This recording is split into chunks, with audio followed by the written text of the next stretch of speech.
Eto na sila, ang nag-iisang masugid na tagahanga ni Nicole Yala. Chris Chuper! Kasama ang nag-iisang die-hard fan ni Chris Chuper. Nicole Yala! Mula sa Mahiwagang Burnay, ang kwento.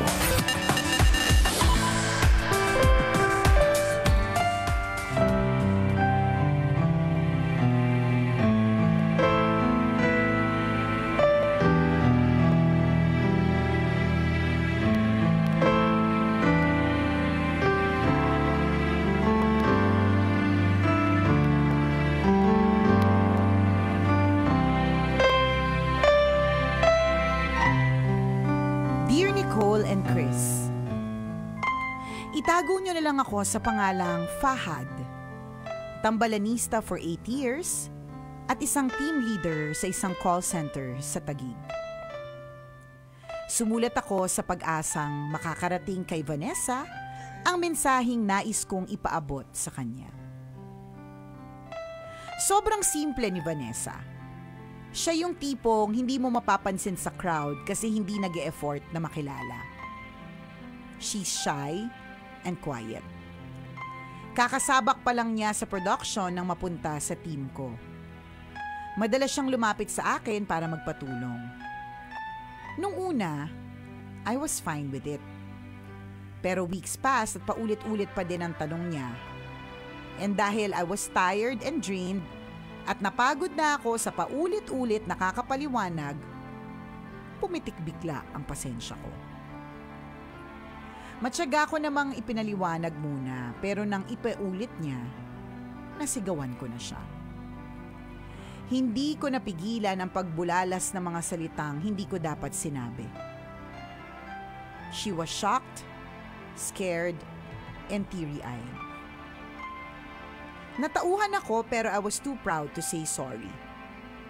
Tinalikuran ko siya at ipinagpatuloy ang trabaho ko sa desktop. Akala ko talaga hindi na niya ako lalapitan ulit. Pero the next day, she approached me again and apologized. I saw how passionate she is at work. Mahina lang siyang umintindi but she's very much willing to learn. Simula noon, hinabaan ko na ang pasensya ko kay Vanessa. Matyaga kong sinagot ang mga paulit-ulit niyang tanong. I looked out for her. I made sure I got her back kapag nahihirapan siya sa mga calls. Matapos ang 1 taon, alam na ni Vanessa ang lahat. Siya pa ang nagtuturo sa mga baguhan. Ngayon, hindi na siya nagpapaturo at nagtatanong sa akin. Hindi na sumasabay mag-lunch para sa karagdagang kaalaman na hindi ko na kayang ituro habang nasa production kami parehas. Halos hindi na ako tingnan. Lalapit na lang kung tatawagin ko for scheduling or coaching. Malungkot kasi namimiss ko siya. Hindi ko napansin na nahulog na pala ako kakaalalay sa kanya. Gusto ko na siya. Tambalan takot akong aminin ang nararamdaman ko kay Vanessa kasi she might feel awkward. Baka iwasan ako ng tuluyan. Kaya kayo ko na lang ang magsabi para sa akin. Makapag-utos naman tong TL na to, wala namang bayad. Oo.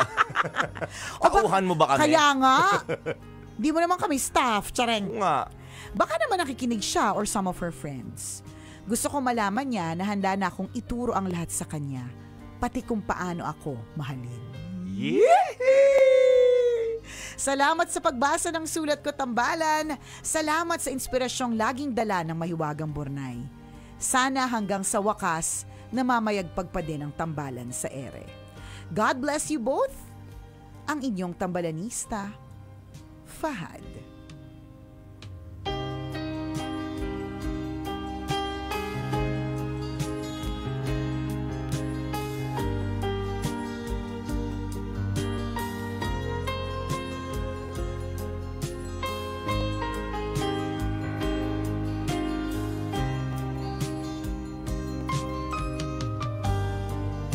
Ayan. Okay. Bilang tayo naman mapagbigay. O eto na, Vanessa, mahal ka daw ng boss mo. Ano na? Derechahan na. Oo, rekta na. Wala nang pa. Ligoy-ligoy pa. Gusto ka daw niyang turuang mahalin mo siya. Ganon. Alam mo kung, Fahad, kung mas gusto mo talaga at mas trip mo talaga masabi, sana sinabi mo na yung company. Ang daming Vanessa. Marami ring Fahad. Ang daming ding. Talaga ba? Oo. Meron ako kilala. Had-had yun eh. Hindi. Had-had yung kilala mo. Yung may kakilala ko, family name niya yun. Fahad. Oo, ang pangalan niya Maria.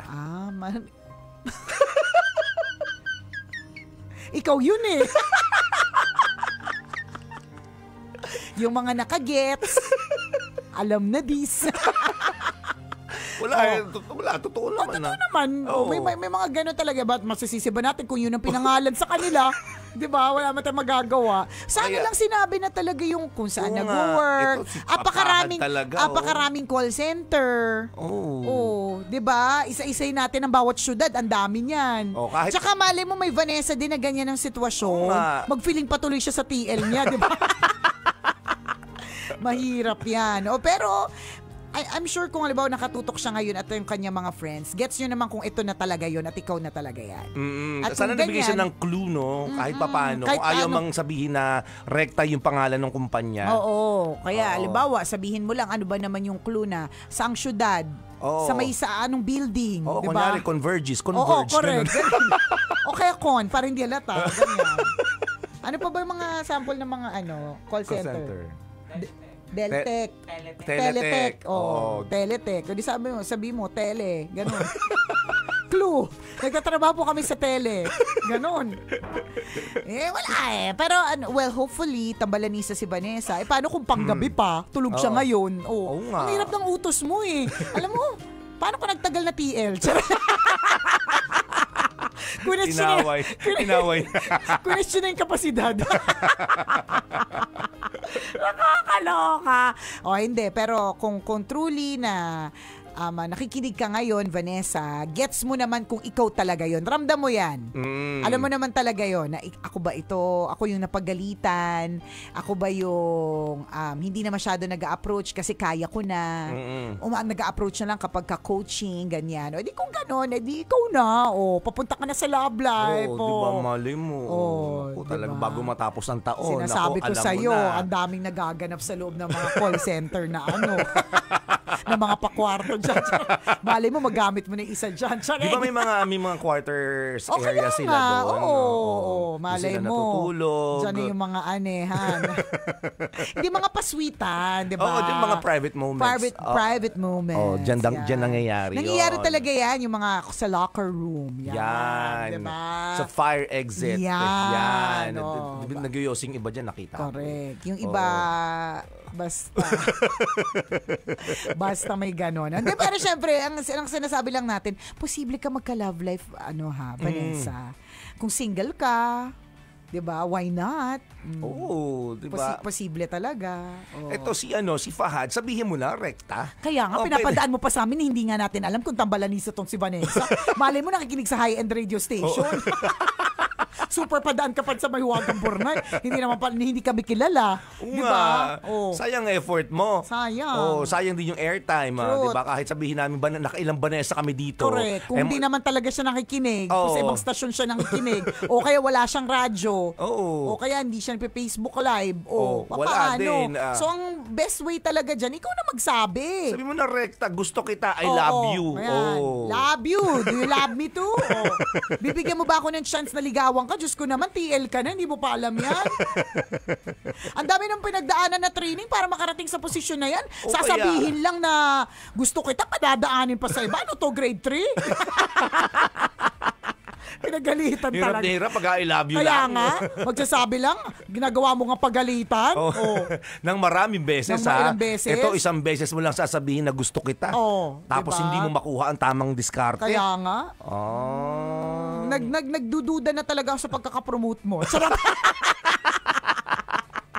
Parang may mali. Charot. O hindi. Pero walang ibang way kasi we really don't know if nakatutok si Vanessa, if she's the Vanessa that's listening right now na talagang ine-eksakto mo, or ang dami kasing Vanessa, madami ding friends, 'di ba? Huwag nating iasa dito lang. Although, napakarami pong mga ginamit na yung tambalan to send a message. Very good po yun. Diba? Pero kasi yung mga ginamit yung tambalan, actual at literal na nakikinig. Alam niyang tambalanista din. Diba? Yun yung mga talagang nag-work ha. Ibig sabihin, sure na sure. May mga iba din namang dinaan sa tambalan, yung kanila nararamdaman. Pero kung gusto mong mag-level up ito, natuturuan mo na rin siyang mahalin ka, i-level up mo na rin yung lakas ng loob mo. Correct. Yung diba? sa atin, dito pwedeng back up lang. Pwede. Yung, lang kami, pandagdag kilig na parang, oh my gosh, kinailangan niyo pang idaan sa tambalan. Nakakakilig sa radyo, di ba? Nakakakilig talaga yun eh. Correct. Totoo naman, pero back up kami. Tama. Ang pinaka-importante, ikaw.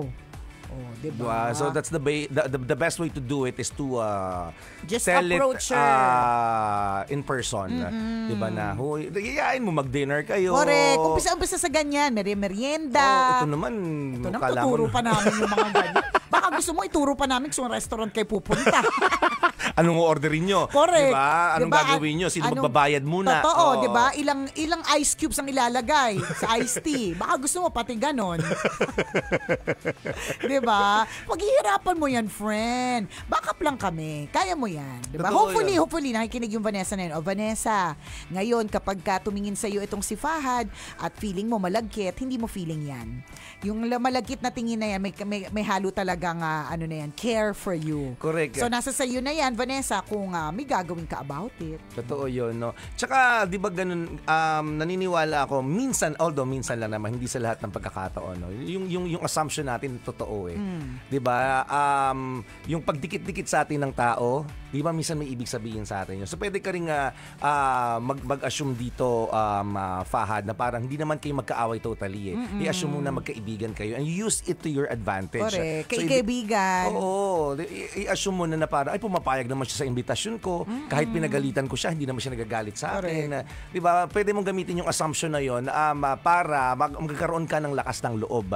Yun sinasabi natin. Kasi kapag hindi ka nag-assume dito, lalo kang maduduwag, lalo kang matotorpe na ligawan yung tao. Yes. And di ba, pag ganun din, gusto mo yung isang tao, di ba parang you understand each other's body language. So gets mo na yun. Oo, na parang, in-invite ko siya, pumayag siya. Nag-text ako, nag-reply din siya. Diba? Naiintindihan niyo yung galawan ng bawat isa. So pag isinaalang-alang mo yun, diba? Meron ka na kaagad lakas ng loob kumpara sa isang tao na minessage mo never nag-reply. Totoo. In-invite mo, hindi pumayag sa invitation mo. So yun, makakadagdag lalo ng ng karuwagan sa'yo. Correct. Diba? Pero in your case, pag inisip mo, ay pumapayag naman pala siya. Hindi naman siya mahirap i-approach, diba? Hindi na malayo na ma-achieve ko yung goal ko. Tingnan mo diba, yan. na maging kami balang araw. Diba? Pampalakas ng loob na pwede mong i-consider. Kaya mo yan. Oo. Ganyan.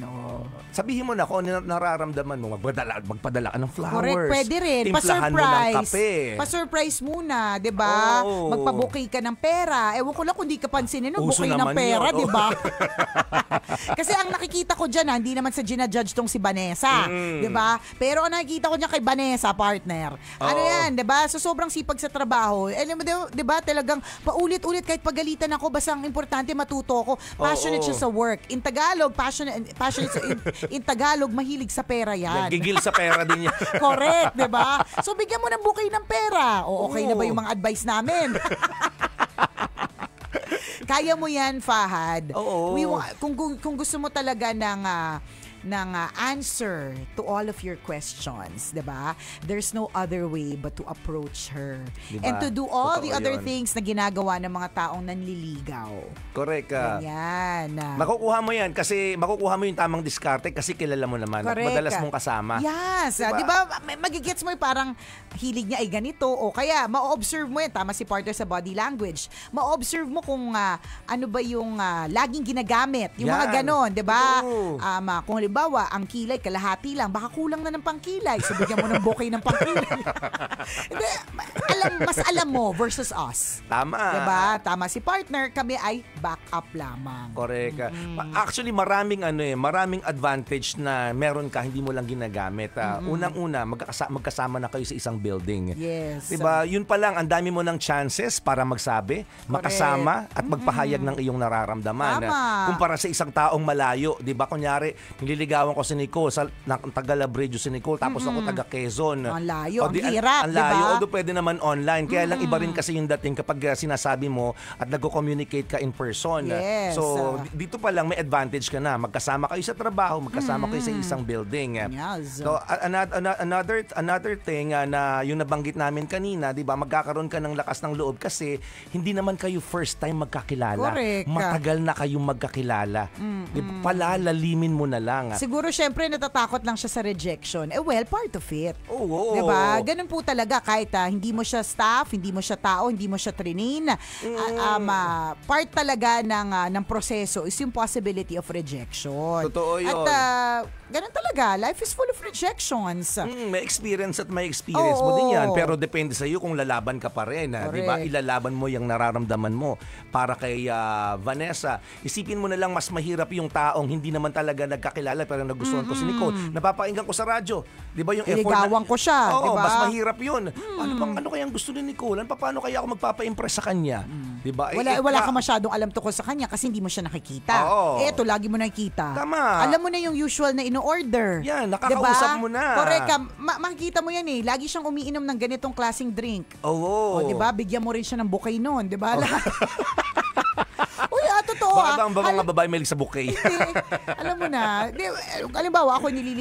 Halimbawa, niligawan ako ng isang tao. Tapos naging observant siya sa mga gusto ko. Kunyari, ako partner. Hilig ko sola. Diba? So, halimbawa, yung nanliligaw sa akin, binigyan ako ng isang box ng sola. Parang ano na to, dagdag pogi points ka na sa akin kasi inalam mo yung gusto ko. Yes, diba? ganon. Ito naman, kala mo naman ba? Ito naman, hindi ko talaga maintindihan paano ka na-promote. Sinasabi ko sa'yo, tanungin ko yung boss mo. Charot. O baka first time manligaw.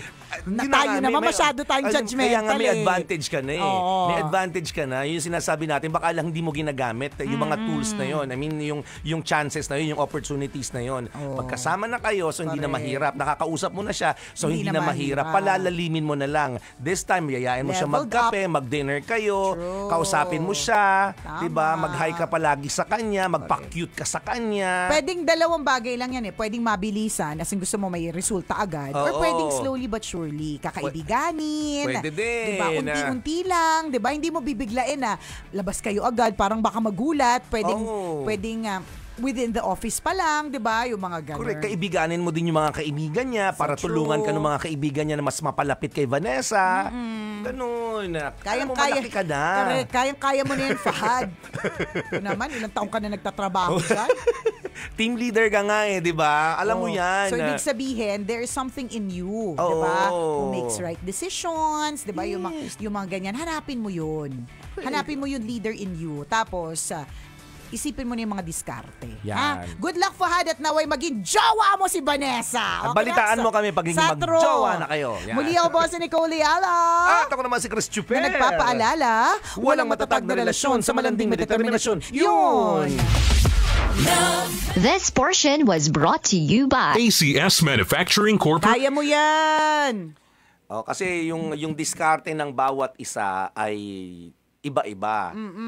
Pwede kong sabihin yung diskarte kung paano ako nanligaw. Pwedeng sabihin ni Nicole kung paano nanligaw ang kanyang asawa. Correct. Para mapasagot niya. Tama. Pero sa akin yun. Yes. Diba?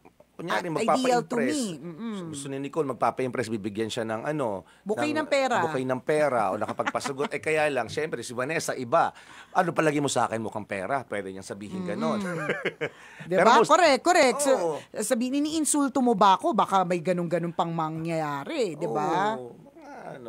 Ikaw yung makakakuha ng tamang discount. Mas knowing mo na yan sa madaling salita. Go, go, go! Sana maging jowa.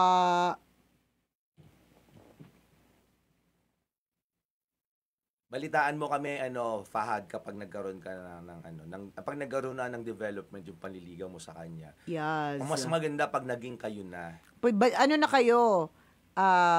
Bisita kayo dito. Oo, Yan. Tapos dinner tayo. Tama. Pero sagot nyo. Oo, syempre. O lunch tayo, pero sagot Ganyan. nyo. Oo, paramdam mong TL ka. Ganun. Yeah. yung kainan na pang TL. Tsareng. Magkano ba swelduhan ng mga taga-call center? Oo nga, Jens? magkano? Average. Minimum ay 30. 25. Pagbaguhan. Pag TL na mga nasa ano sila? Nasa 35. Oo, malaki 40. nga. Oo, yan. Malaki nga. Go. Pwede. Kasi may mga may mga performance bonus ba 'yon? Ano yung mga perks pa, yung mga addition? Ito. May sinabi yung isa, si Mark Gerald Santos. I was a TL before. Maybe check if that's really the right role for you, cause there'll always be newcomers who will need you more than you anticipate. Okay. Or better yet, explore, be creative, give them buddies that they can go to for questions or direct them to use knowledge materials. Ang advice niya naman is, pag napapagod ka ng katuturo, maghanap ka ng ibang tao. Ganun ba yun? Ang dami kasing English Kasi eh. parang oo nga, Oo. mahirap. Wag na. Ito na, nagtagalog na. Nagtagalog na. Pagdating sa love confession, no comment, lol. Oh. Mahirap talaga ang pagkatrabaho mo because there are rules against this. Alam mo, isang consideration din yun. I have always believed that hindi pwedeng maging magjowa yung mag-office mates noon. Pero dahil may ilang couples na din dito sa kumpanya namin na nagkatuluyan sila hanggang as in kinasal sila. So I guess Pwede. I mean, it can happen. Pero yun nga, baka nga naman yung kumpanya ninyo ay Bawal. diba, bawal. Although hindi naman niya na-mention, hindi niya concern. yung struggle niya or correct problema bawal po niya. sa amin, parang ganun. Wala naman siyang sinabing ganun. Feeling ko lakas lang ng loob yung pinakang problema niya. Papaano ko po sasabihin? Or pwede ring lesson dito na ganun pala, in life, hindi mo masasabi yung twist ng buhay. Kasi nung una, hindi siya interesado na ligawan or wala siya nararamdaman kay Vanessa eh. Napapagalitan niya nga madalas. Pero later on, na-realize niya gusto niya pala. Yeah. Yung mga ganun, yung mga twist and turns ang buhay natin eh. Na yung dati mong kaaway, siya pala yung makakatuluyan mo. Meron tayong ganun tambalanista eh. Binabato niya nga daw ng tabo. Talaga. Si Tita Ellen, nasa Canada na ngayon kasi kinuha na nung lalaki. Tapos yung lalaki mayaman, ayaw niya sabihin, hindi, pakialam ko sa yaman mo. Tapos every time na makikita niya yung guy, naalibadbaran siya. Oo. Tapos tinatry niya talaga, pinapakawalan niya yung aso, binabato niya ng tabo kasi ayaw niya makita yung lalaki. May ganun eh. Tapos, in the end, mag-aakala, sila yung naging magkatuluyan. Diba? Sila yung naging mag-asawa. At itong si Tita Ellen ay nakarating na ng Canada at doon na naninirahan. may mga anak na sila. Wala na akong balita. Ang huling balita ko, papunta na sila ng Canada. Naging sila. Yung dati niyang binabato ng tabo. Oo. Namayaman si Kuya Mugay. Ang napakatalinhaga. Hindi mo talaga masasabi. Mayamang businessman. Correct. May itsura. Truth. Diba? Hindi mo talaga masasabi yung tadhana kung saan ka dadalhin. Pero ang importante, dahil nga may mga surprises, importante yung mag-try ka lang din. Diba? Sa case ni Fahado, yung dati niyang kinaiinisan na empleyado ay ang babae pa lang magugustuhan niya later on. True.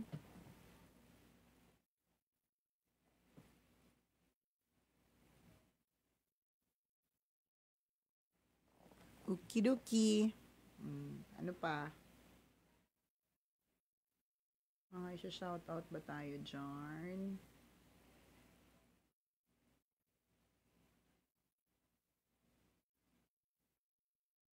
Babati po si Paul Andrew Lalimarmo. First birthday niya ngayon, 12/12. Naku, 12/12. Ano yan?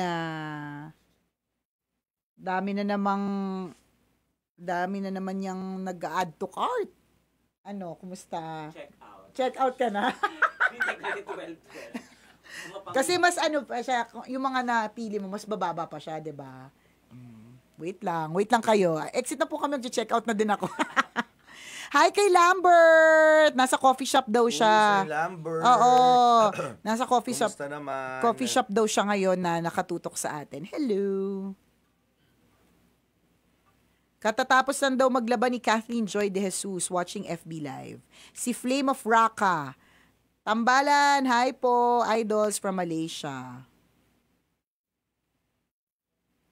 Sabi ni Adelina Echanes, kami nga, Miss Nicole, I was joking lang naman na dumaan siya sa harapan namin. Sabi ko, pustahan, mapapasagot ko yan in 1 week. Gosh, eto, katabi ko na matulog in 13 years. Oh, diba? May ganun eh. Olga Kapuso GMA, Abisala, watching live in Legazpi City. Thank you po. Catherine Nunez, mahirap pagkasama sa work. Naku po, na-experience.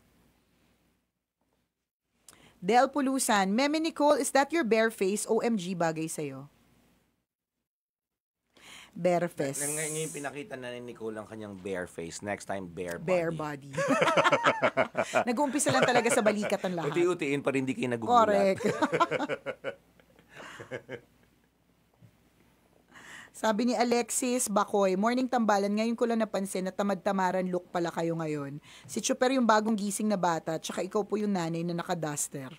Para maglaba habang nakikipag-chismisan kay Marites. Love you both. Natamad ako for today. Mag-ayos pa nga ako ng buhok kapag bagong gising pa ba Oo yan? nga. Kaloka naman sa off-shoulder ko, tapos magmamarites lang pala kasama yung mga ano. John Emmett Lawrence Gerzon says, plot twist, baka may boyfriend si Vanessa. Actually, plot twist din yun. O kaya, plot twist, babae din ang gusto ni Vanessa. Posible. Kaya, ang Ano daming, ba mga ang ganap daming sa call detalye, center? correct. Ang Ano daming yung detalye. mga interesting highlights ng call center life? Ang nadidinig lang namin, nag-e-emehan madalas eh. Marami bang ganun? Grabe naman sa madalas. Yung mga ganung kwento. Fire exit talaga. Oo. Elevator. Elevator, di ba may CCTV doon? Alam, Meron, quick lang, yung kamay. Ano lang, hipo-hipo. CR. Ay hindi, maraming taas. Oo nga. Hindi, pag madaling araw. Meeting quarters. Oo, dun sa quarters talaga ang mga ganap. Yan daw ang sabi. At saka mga, mas marami ang eksena sa call center, kabet. Kabitsina. talaga. Dami nga daw ganyan. Ay, sa bagay. Sa bagay. Yung tipong lahat matitikman. Ah? Charing. Yun na may chismis lang. Malay ba namin? Kwento-kwento lang. Hindi kung wholesome naman kayo, di good. Tsaka hindi naman natin nilalahat. Hindi Ngayon, kung lahat. ginawa po ninyo, di wow. Oo. Di kayo na. Dinig-dinig lang naman natin. Pero totoo yung kabitsina, madami. Marami. Based on experience ng mga kakilala ko. Pangalanan na yan. Name drop. Sabi po, Meron. Name reveal. Charing.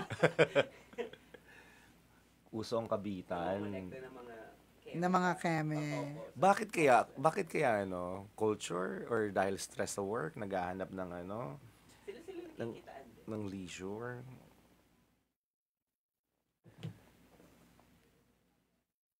Yung kakilala ko na na nagtrabaho din sa call center, ganun eh. Nahuli may kabit eh. Ngayon hindi na pinag-resign na. Yun yung mga kaakibat yung possibility na mawalan ka ng work at mawalan ka ng tunay na asawa. Mm. 'Di ba? Dahil lang sa mga katikati sa quarters. Ingat-ingat din po. Maraming utangan. Ay, yung utangan. Naku, Nangyayari naghahanap talaga. talaga Pero kahit yan. hindi naman call center, anywhere. Oo. Saan man.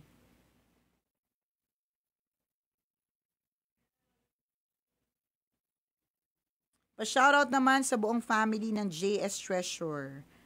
Lagi daw nakaantabay sa atin. Thank you.